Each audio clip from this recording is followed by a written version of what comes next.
Bonjour et bienvenue sur le plateau de Bonjour chez vous pour cette nouvelle semaine d'émission que vous allez beaucoup aimer, j'en suis certaine. Et aujourd'hui, nous vous posons une question toute simple, mais peut-être que vous allez devoir réfléchir pour trouver la réponse. Qu'est-ce qui t'empêche de vivre la présence de Dieu dans ta vie? Et on va en parler ensemble. Bonjour à tous. Bonjour Evelyne. Hello. Vous allez bien aujourd'hui? Oui, ça va bien. Excellent. Aujourd'hui, on va parler de toutes ces choses qui nous limitent de vivre, d'expérimenter la présence de Dieu. Et peut-être que certains d'entre vous qui nous écoutez, vous n'avez jamais goûté à la présence de Dieu. Vous nous entendez en parler dans les émissions, mais vous vous dites « Mais moi, je n'ai jamais ressenti sa présence, je ne sais même pas ce que c'est. » Bien aujourd'hui, vous allez peut-être voir la raison pour laquelle vous n'avez pas pu expérimenter la présence de Dieu. Et on va avoir un pasteur, j'ai une question aujourd'hui. On aura le pasteur Atoms Bouma qui nous vient tout droit du Congo, qui ne sera pas avec nous sur le plateau. Je sais, des téléspectateurs sont déçus, c'est un pasteur qui est beaucoup apprécié. Mais il nous a fait une petite vidéo et il va répondre à la question de Luc d'Inde. Comment cultiver et entretenir la présence de Dieu en nous? Et je suis émerveillée de recevoir des questions en provenance de l'Inde. Oui. On a toujours toutes sortes de pays et on réalise qu'on est suivi vraiment de partout. Exactement. Donc Luc, si vous nous suivez, moi je vous salue et je salue tous les téléspectateurs qui nous suivent depuis l'Inde parce qu'apparemment il y en a, donc c'est merveilleux. Et ensuite, Nadine va venir nous retrouver en milieu d'émission. Elle va nous présenter le livre de la semaine, 40 jours avec Dieu, de John Eliza Bever. Elle le prononcera certainement bien mieux que moi. Et Aurélie, on finira cette émission avec la rubrique témoignage, comme chaque lundi. Oui, on va voir le témoignage d'une jeune femme musulmane. On va voir comment le Seigneur s'est révélé à elle et le fruit que cela a produit dans sa vie. Waouh, ça c'est génial, c'est génial. Même les musulmans Partout, tout le connaissent le Seigneur. Oui. C'est glorieux, c'est glorieux. On commence tout de suite avec toi, chérie, dans la pensée du jour.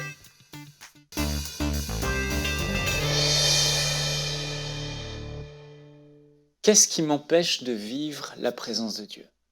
Alors je me suis posé la question et la chose la plus subtile, la plus évidente et principale qui fait que vous ne pouvez pas ressentir la présence de Dieu, vivre la présence de Dieu alors que vous avez envie de le vivre, c'est l'âme qui est indisposée, une âme non disposée. Vous savez, pour recevoir, vivre, expérimenter la présence de Dieu, il faut que votre âme soit disposée. Souvent, je suis avec mon épouse à la maison et j'ai l'âme préoccupée, j'ai l'âme non disposée, j'ai l'âme chargée. Et elle a beau me parler, elle a beau être là, elle sent mon absence, elle sent que je ne suis pas là, elle sait que je ne bénéficie pas de ce que je pourrais bénéficier dans sa présence. Et c'est exactement ce qui se passe, alors que lorsque j'ai l'âme disposée, lorsque mon âme est calme à l'intérieur, lorsque j'ai l'âme disposée, les pensées disposées, les émotions calmes, mon épouse, elle est là, et je peux bénéficier de sa beauté, je peux bénéficier de ses belles paroles, et je vis et j'expérimente le moment présent avec elle parce que je suis là et mon âme est totalement disposée. Eh bien, c'est exactement la même chose avec Dieu. Vous voyez, je vais vous parler dans Luc 10, à la fin du chapitre, on parle de l'histoire de Marthe et Marie. Alors on connaît bien l'histoire de Marthe. Marthe s'affaire à faire plein de choses. Le Seigneur Jésus est là.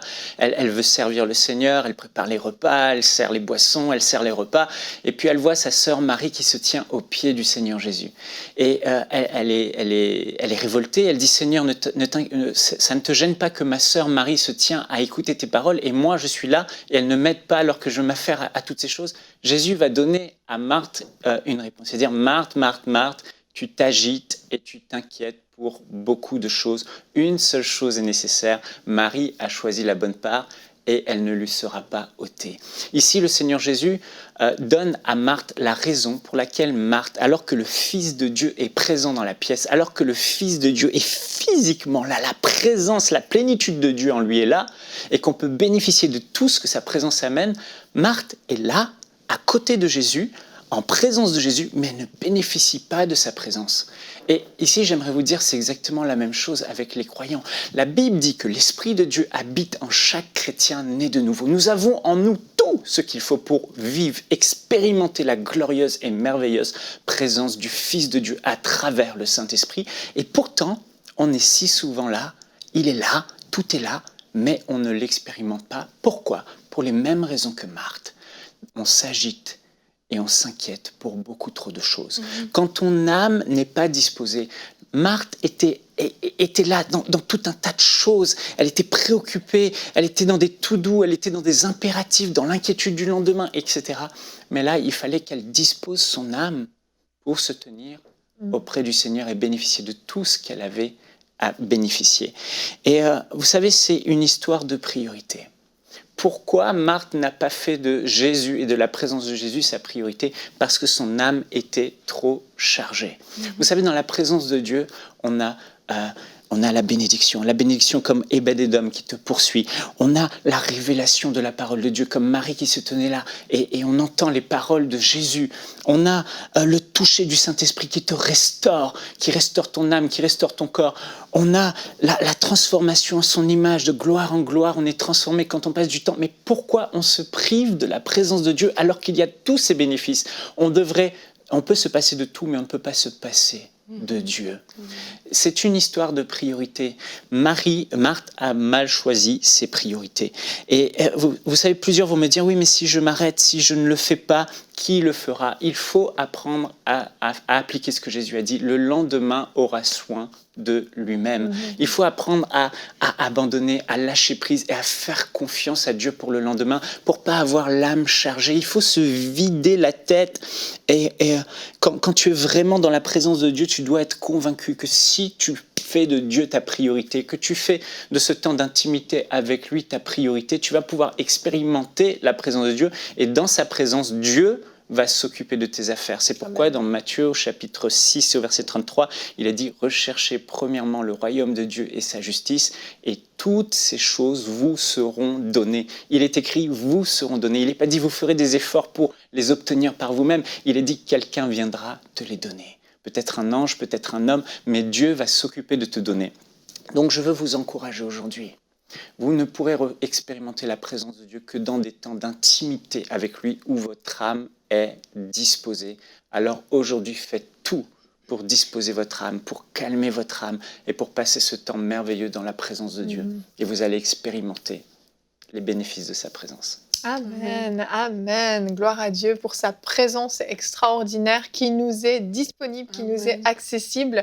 Et très souvent, comme tu le dis, en fait, on se prive de cette présence parce que oui, on s'agite, on se préoccupe, on vit des moments tellement difficiles, tellement douloureux que même quand on va dans la prière, en réalité, on n'arrive pas à se connecter à Dieu parce qu'on est centré sur nos difficultés. Il y a un verset qui va vous faire du bien si c'est votre cas, c'est notre verset du jour. Ésaïe 57 au verset 15 nous dit « En effet, voici ce que dit le Très-Haut, celui dont l'habitation est éternelle et le nom saint. J'habite dans les hauteurs et la sainteté, mais je suis aussi avec l'homme brisé et abattu, afin de redonner vie à l'esprit abattu, afin de redonner vie au cœur brisé. » Si vous avez le cœur brisé, vous avez l'âme abattue parce que vous traversez des moments tellement douloureux, difficiles, et vous n'arrivez même plus à ressentir sa présence parce que justement votre âme est tellement agitée, tellement tourmentée par ce que vous vivez, allez justement dans sa présence parce que Dieu est aussi avec ceux dont l'âme est abattue, dont le cœur est brisé. Dieu est aussi avec vous dans ces moments-là. Et pourquoi il veut vous visiter dans ces moments-là ? Il veut vous relever, il veut redonner vie à votre âme, redonner vie à votre cœur brisé. C'est une promesse merveilleuse que le Seigneur nous fait de nous dire qu'est-ce qu'on peut vivre dans cette présence parce que parfois, on croit que sa présence peut nous toucher uniquement dans ces moments où on est tellement... Il faut que tout soit bien disposé, il faut qu'il y ait la chorale d'un côté, le groupe de louanges de l'autre, il faut qu'il y ait sœur un tel, frère un tel, le pasteur a déclaré ça, et puis l'atmosphère est parfaite, et il n'y a rien qui me dérange, et je me suis levée du bon pied, puis tout va bien, puis là, Seigneur, c'est bon, tu peux me visiter. Alors qu'en fait, même dans ce tourbillon d'agitation, si on sait faire taire notre âme, on peut expérimenter sa présence. Effectivement, Evelyne, et je veux dire à quelqu'un quelque chose aujourd'hui, c'est que c'est vraiment notre responsabilité d'entretenir la présence de Dieu, et ce, quel que soit ce par quoi on passe. Et moi, il y a quelque chose qui m'a beaucoup aidée par rapport à ça, c'est que j'ai pris la décision, quand je prie, de ne jamais quitter si je ne suis pas sûre d'être dans le lieu secret et si je ne suis pas face à face avec Jésus jusqu'à ce que plus rien ne compte. Mais c'est une décision, et quand vous prenez cette décision, je vous assure, parfois tu peux faire 3 heures. Parce qu'il y a cette agitation dont Michael a parlé. Tu peux faire longtemps, mais c'est une décision à prendre parce que c'est notre responsabilité, c'est de dire, tant que je ne suis pas arrivée au point dans la prière où il n'y a que Jésus-Christ qui compte, lui seul, je ne sortirai pas de ce moment. Amen, amen. Parce qu'en fait, il n'y a que nous qui nous privons. Dieu est là, il est disponible. Ce n'est pas lui qui attend de venir, c'est nous qui l'empêchons de venir. Et justement, chérie, tu parlais de cette âme agitée, mais c'est quoi ces choses qui peuvent indisposer notre âme? C'est exactement ça. On voit dans une église, il y a des personnes qui vont être là pendant les temps de louange, à pleurer, à être touchées. Et la même présence de Dieu est là pour tout le monde. Mais il y a la majorité qui vont ne rien ressentir. Pourquoi la personne reçoit? Parce que son âme est disposée. Quand quelqu'un prêche, ils sont vraiment imprégnés, impactés, leur vie va changer par un message. Et tu as la majorité, ils ne reçoivent rien. Pourquoi? Parce que leur âme n'est pas disposée. Donc c'est une histoire de disposition de l'âme, et il faut vraiment comprendre, j'ai noté 5 choses, il y en a peut-être plus, je vais les lire parce que le temps est court pour aller à l'essentiel. Et chez vous, vraiment prenez le temps de noter ce qui vous parle. Mais il y a 5 choses principales qui indisposent notre âme. La première, c'est l'inquiétude et les préoccupations du lendemain. On en a parlé avec Marthe, les épreuves de la vie, les tout doux. Voilà, il faut que je fasse ça. Si je ne fais pas ça, il y aura des conséquences aujourd'hui, des conséquences demain. Et on est constamment en train de faire. On est dans l'activisme. Les conséquences de l'inquiétude et des préoccupations, c'est qu'on tombe dans l'activisme, ou soit quand on prie, on ne reçoit rien. Parce que comme Aurélie dit, il faut être vraiment arriver à faire le calme, à apaiser notre âme pour pouvoir vivre et entendre sa voix et expérimenter les bénéfices de sa présence. Alors, quelle est la solution pour ceux qui sont inquiets et remplis de préoccupations du lendemain, etc. Alors, il y en a plusieurs. C'est apprendre à lâcher prise et à se décharger sur Dieu de tous vos soucis. Comme Pierre a dit, déchargez-vous sur lui de tous vos soucis, car lui-même prend soin de vous. Ou Philippiens 4,6, ne vous inquiétez de rien, mais en toute chose, faites connaître à Dieu tous vos besoins par toutes sortes de prières. Et la paix de Dieu qui surpasse toute intelligence, tout raisonnement, toute pensée, gardera vos cœurs et vos pensées en Jésus-Christ. Donc, à un moment donné, quand on fait connaître nos besoins à Dieu, il faut arriver au stade où, quand on le fait, la paix vient. Et la paix s'installe. Et tu ressors de ton temps de prière avec une paix. Ça, c'est les bénéfices de la présence de Dieu. C'est pas juste « j'ai senti la présence de Dieu, j'ai des frissons ». On ne parle pas de ça, là. On parle de ce qu'elle apporte concrètement dans votre vie. Et donc, première chose, voilà, une solution. Deuxième solution, c'est apprendre à ouvrir et fermer des portes. Voilà. Mon âme m'agite, j'ouvre une porte, je vais régler ce truc et je la ferme et j'ouvrirai la porte plus tard. L'autre conseil que je donne, c'est apprendre à changer le focus par l'adoration et la louange. C'est-à-dire quand notre âme est agitée, c'est parce qu'on a le focus sur le problème. Il faut apprendre par l'adoration à fixer les regards non plus sur le problème, mais sur la grandeur de notre Dieu et qui fait effacer le problème, qui devient tout petit. Alors l'adoration est essentielle. La confession de la parole de Dieu pour soumettre vos pensées. Alors là, quand c'est agité à l'intérieur, il faut dire au nom de Jésus. La parole de Dieu dit, il est écrit. Donc mes pensées, je vous commande maintenant de vous soumettre. Et ça marche. Donc à un moment donné, il ne faut pas juste essayer de ne pas être agité, il faut parler. Parler. La deuxième chose qui indispose notre âme, c'est... Tu vas devoir les citer uniquement, chérie, je te préviens déjà. Le corps et l'âme sont reliés à l'état. Le corps et l'âme sont reliés, l'état du corps affecte l'âme. Donc la fatigue, quand on est fatigué, il y a des conséquences sur l'âme. Les passions du corps, les plaisirs de la chair, les excès de table, les divertissements à excès font qu'il y a des addictions dans l'âme qui sont là et des pulsions à l'intérieur de votre âme qui vous poussent à vouloir faire autre chose que de profiter de la présence de Dieu. Donc ça crée des addictions et la solution, c'est il faut traiter durement son corps, le discipliner, briser la chair par le jeûne et la prière, dire non au désir de la chair, refuser les excès et être sobre en toute chose, avoir une bonne discipline pour les choses spirituelles au quotidien. La troisième chose qui indispose notre âme, c'est la pratique du péché. Les conséquences, ça amène une condamnation dans nos pensées, manque d'assurance, et vous fuyez la présence de Dieu et vous vous sentez condamné. La solution, c'est la repentance. Renoncer au péché afin d'avoir une âme qui ne se sent pas condamnée. Demandez au Seigneur de vous pardonner et croire que le sang précieux de Jésus-Christ, un Jean, vous pardonne de tout péché et que l'ardoise est blanche. Croyez en cela et vous repartirez la conscience tranquille. La quatrième chose, c'est les blessures de l'âme, les conséquences des blessures de l'âme. C'est on se renferme et on s'éloigne de l'amour fraternel. La racine d'amertume pousse en vous avec des mauvaises pensées, des mauvaises émotions. La solution, c'est pardonner, bénir et relâcher tous ceux qui vous ont fait du tort et remplacer les mensonges dans lesquels vous avez cru à cause des autres par la vérité. Ça prend 3 mois à remplacer un mensonge par une vérité, par la parole de Dieu. Et puis, retourner à la communion fraternelle, psaume 133 avec les frères et les sœurs. Et enfin, 5e point et dernier point, les pensées mauvaises qui indisposent votre âme. Alors, les conséquences de ces pensées mauvaises, c'est les plaintes, les critiques, les paroles mauvaises, les condamnations. Et les solutions sont arrêter d'exposer ses yeux et ses oreilles à des mauvaises sources, mais exposer ses yeux et ses oreilles à la source merveilleuse de la parole de Dieu pour le renouvellement de votre intelligence. Et l'autre solution, c'est de développer les actions de grâce. Seigneur, merci, et éviter les plaintes. Voilà, que Dieu vous bénisse. Amen, bravo. L'action de grâce, il a terminé. Si vous avez été béni par ce que Michael a apporté, vous pouvez déjà aller le réécouter en replay sur mcitv.com en version ralentie. Mais surtout, vous pouvez demander qu'il fasse une série in studio sur tout ça, parce que ça fait longtemps que je me bats pour qu'il en fasse. Et vous l'avez vu, il a du contenu. Donc vous pouvez, dans les commentaires, réclamer une série in studio sur ce merveilleux thème. Moi, je réclame. Hein. Moi, je réclame aussi. Je me suis trompé d'émission. Tu t'es trompé d'émission, ce n'était pas une studio. En tout cas, nous allons continuer notre émission parce que le temps file et nous avons un pasteur. J'ai une question qui a été répondue par le pasteur Atoms Bouma. Comment cultiver et entretenir la présence de Dieu en nous? Et il y répond tout de suite en vidéo. Shalom, je voudrais répondre à la question qui m'a été posée. Comment entretenir et cultiver la présence de Dieu en nous? Très belle question, justement, si on veut mieux comprendre la présence de Dieu. J'aimerais vous proposer de comprendre d'abord qu'il faut aborder la question de quoi avant d'aborder la question de comment. Si on veut bien comprendre comment cultiver et entretenir la présence de Dieu, on doit d'abord se dire qu'est-ce que c'est que la présence de Dieu? Dieu est omniscient, c'est ce que la Bible nous enseigne. Mais la Bible enseigne aussi que Dieu est omniprésent. Il sait tout et il est partout. Mais la Bible nous montre aussi que Dieu choisit des endroits où il veut se manifester.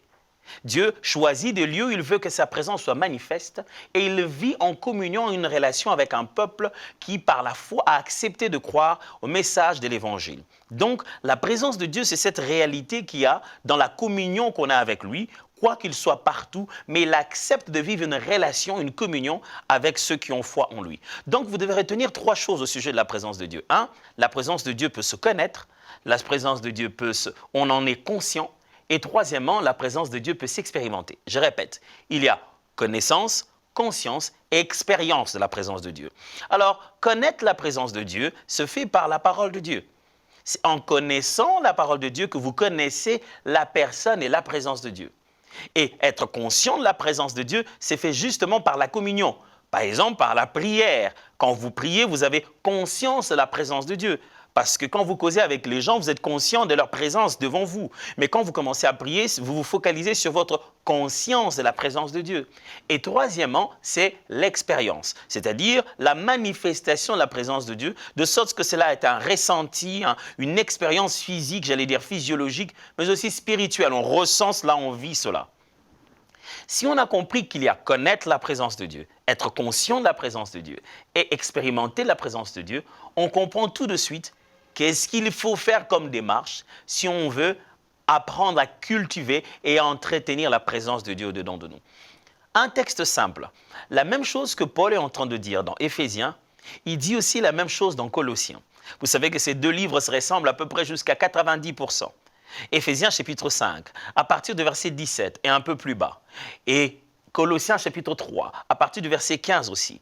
Paul est en train de parler des choses qu'il faudrait faire dans l'assemblée, dans la vie des chrétiens, soit pour être rempli de la parole, être comblé par la parole, ou être rempli du Saint-Esprit. Il cite les mêmes choses. Il parle de s'entretenir par des psaumes, des hymnes et des cantiques spirituels. Il les propose comme l'expression d'être rempli du Saint-Esprit ou le moyen par lequel la parole de Dieu abonde au-dedans de nous.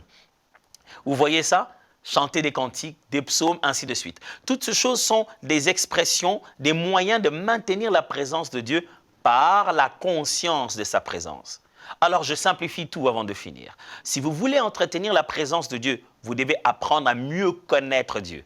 Et ça, c'est par la méditation de la parole, les études bibliques. Pas juste pour un seul jour, mais prenez le temps de mieux le connaître. Mieux vous le connaissez, plus vous êtes conscient de sa présence. Imaginez que vous soyez à côté de quelqu'un dans un lieu, allez, disons, vous allez voir votre dentiste. Vous êtes tous assis à la salle d'attente. La personne qui est à côté de vous, vous ne la connaissez pas.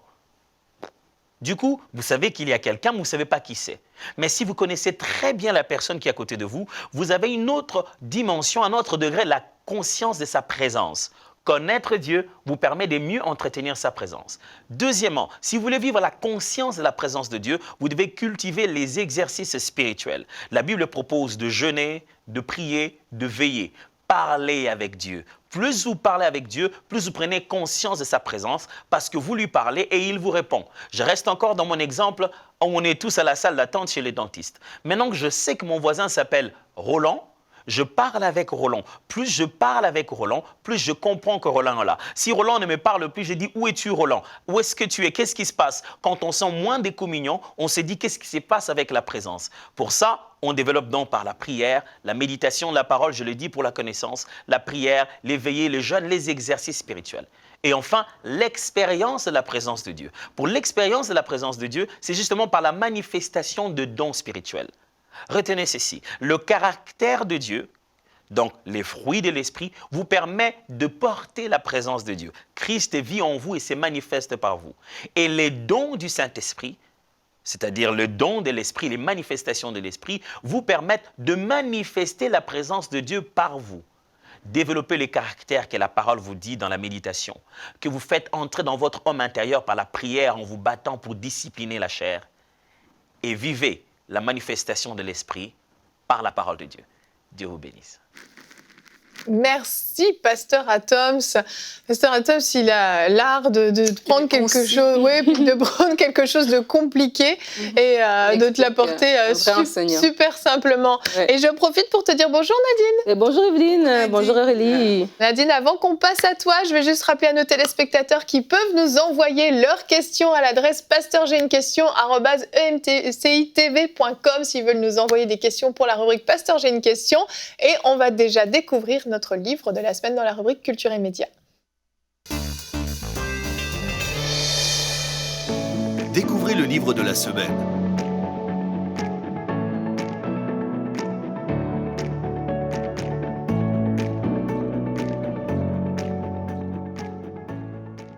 Alors, mes chères sœurs. Oui, sœurs. Aujourd'hui, je vais vous présenter le livre de John et Lisa Bevere. J'oublie toujours Bevere, je pense, leur nom. 40 jours avec Dieu. J'avais dit que tu le prononcerais mieux que moi. Oui, je sais, je t'ai entendu. Apparemment, c'est pas le cas. J'avais la foi, ma sœur. 40 jours avec Dieu, un livre qui m'a vraiment touchée. Je l'ai lu et je me suis... En fait, j'aime les livres de John Bevere parce que c'est des livres qui te font... qui te remettent en question, qui te poussent toujours à aller plus loin. Il y a toujours plus, on n'est jamais arrivé. Et ça te remet en question. On a présenté beaucoup de ces livres. Oui. Et il y en aura encore d'autres à venir. C'est vraiment des très bons livres. Un homme de Dieu avec sa femme, vraiment, ils font un très bon ministère. Donc, ce livre ici est disponible sur la boutique Inspiration. C'est 40 jours. Donc, à chaque jour, pendant 40 jours, il donne des explications de comment on peut aller plus loin avec Dieu. On a parlé de la présence de Dieu, comment vivre, comment maintenir la présence de Dieu dans les temps de désert, parce que des fois, c'est dans le désert de nos vies, on peut murmurer et ça fait fuir la présence de Dieu, mais comment faire, comment vivre dans l'obéissance. Il parle de l'importance du pardon, il parle de l'importance aussi d'oublier le passé et d'aller vers l'avant. Il parle de l'importance d'avoir la conscience de Dieu, un peu comme Pasteur Atoms aussi l'a dit dans son « Pasteur, j'ai une question ». Et donc, il parle énormément de choses et je trouve qu'à chaque fin de jour, il y a une prière que tu peux faire et donc ça t'amène un questionnement, à te questionner vraiment par rapport à tout ça. Évidemment, la sanctification, l'intimité avec Dieu, la crainte de Dieu. Donc, il y a énormément de sujets qui sont dans ce livre, 40 jours, comme 40 jours du peuple dans le désert, vous avez compris? Wow. Donc, 40 jours avec Dieu en route vers sa présence de Lisa et John Bevere. Merci Nadine, et je tiens à préciser que ce livre, c'est le mien, c'est mon exemplaire, c'est mon mari qui me l'a offert, donc je l'ai moi-même. Il y avait une petite dédicace à l'intérieur, je dirais. Absolument, dédicace personnelle. C'est un très très bon livre que j'ai beaucoup aimé lire et je l'ai vraiment lu chaque jour comme il le propose. Et il y a plein de thèmes abordés, vraiment c'est un très bon livre que je vous recommande personnellement. On enchaîne avec la rubrique témoignages.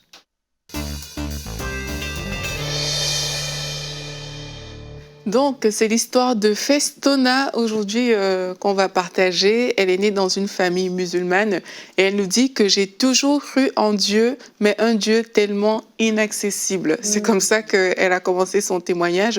Et elle nous explique en fait que quand elle était enfant, elle et sa sœur, ils ont perdu leur papa vraiment très jeune. Elle avait 6 mois quand son papa est décédé et sa sœur n'avait que 2 ans. Et sa mère les a élevés jusqu'à l'âge de 4 et 6 ans.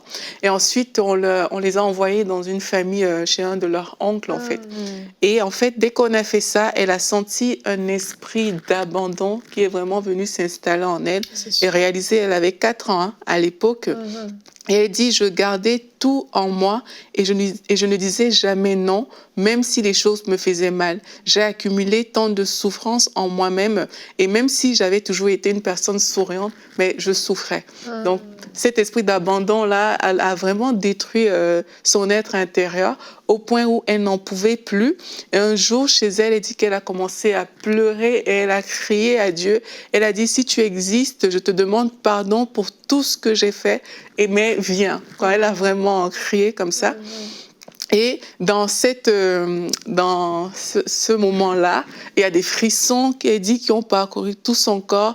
Elle a pris une grande inspiration et elle dit là, sa vie a changé à jamais. Alors qu'elle a juste crié à Dieu, elle dit elle était dans une joie vraiment inexplicable. Et là, elle a commencé à faire des recherches sur Jésus parce que c'était une fille musulmane. Et là, elle est tombée sur les émissions de EMCI TV. Et c'est à ce moment-là, elle dit cela m'a tellement aidée de savoir quoi faire. Et en plus, en nous regardant, elle avait de la joie. Là où avant, elle n'en avait pas. Elle dit, Jérémie me faisait tellement rire parfois. Tomber sur Jérémie, c'est un peu bizarre. Normalement, c'est paroles de femme, bonjour chez vous. Vrai. Mais là, mais vraiment... c'était Jérémie dans mon jeu.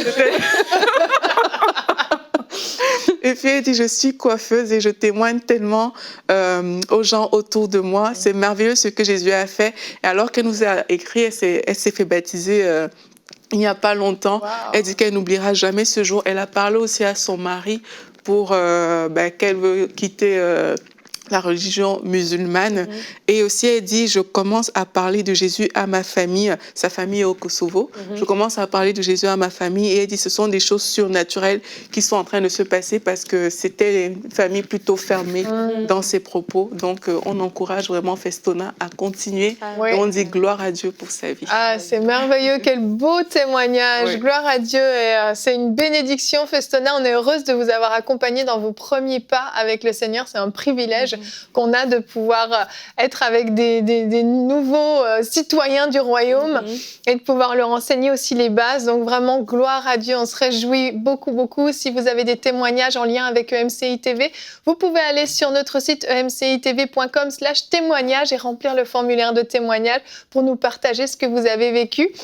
Nous, on va se retrouver demain. Notre thème sera « Qu'est-ce que la vraie repentance ?» Nous allons voir qu'il y a vraie et fausse repentance et il y a quand même une bonne différence entre les deux. Et Nadine, tu vas faire une rubrique famille demain, apprendre à demander pardon pour le bien de sa famille. Une rubrique qui va peut-être faire un petit peu mal, mais qui est nécessaire, vraiment nécessaire dans certaines familles. Donc ne manquez pas l'émission de demain. Merci de nous avoir suivis et bonjour chez vous.